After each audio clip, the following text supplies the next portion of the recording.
The Disney Star Wars era has produced some of the most memorable Star Wars moments in recent times. Yet the company has also had to endure some very tough times.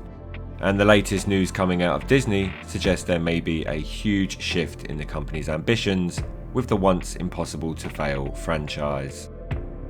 According to a recent report, Disney may be reducing its Star Wars TV output, which could have major implications on the franchise and its fan base. The Star Wars galaxy under the ownership of Disney has grown considerably.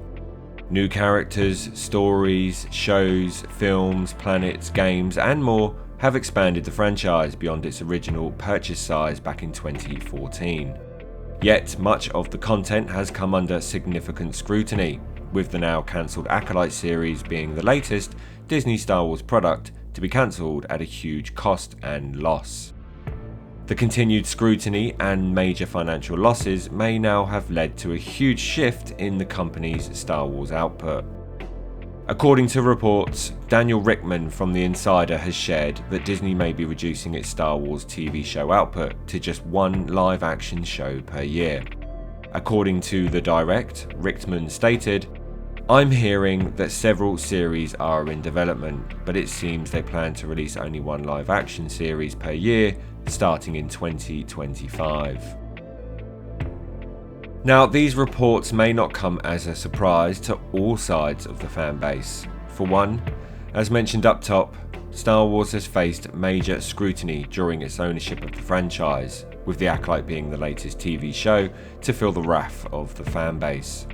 The lack of critical acclaim, poor fan reception, and no doubt huge financial losses may just be a handful of the reasons for why Disney may be altering their output. In addition to The Acolyte's failings, Bob Iger has previously stated too that the company needs to make less and spend less. Whether this is off the back of major financial losses or rising costs, limiting your output is certainly one way to reduce costs. In addition, limiting their Star Wars output allows for individual stories to breathe, instead of saturating the schedule with too many shows and movies. One major positive in reducing any output is the ability to focus all your resources on one project, in this case TV shows. Earlier this week, Natasha Liu Bordizzo, who plays Sabine Wren in the Ahsoka series, let it be known that the Ahsoka second season won't begin filming until the summer of 2025. Now, this can be viewed as both a negative and a positive for fans, but one thing is for sure, and that is the creators behind the show will have all the time they need to perfect the story, therefore allowing extra time for the creators at Lucasfilm to weave the Ahsoka series into the wider Mandoverse. If reports are true, the Mandoverse is an ambitious project, featuring many characters and crossovers. Extra time in which to perfect the execution can only be of benefit. So in terms of the next few years, if reports are true, Star Wars release dates will be as followed. Skeleton Crew will release in 2024, Andor will release in 2025, and Ahsoka will release in 2026.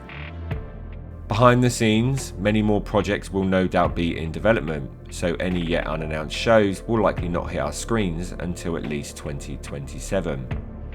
There's no doubting, however, that for eager fans excited to see more from Star Wars will now have to wait longer before opening the bag of popcorn and sitting back to enjoy more adventures from the Star Wars galaxy.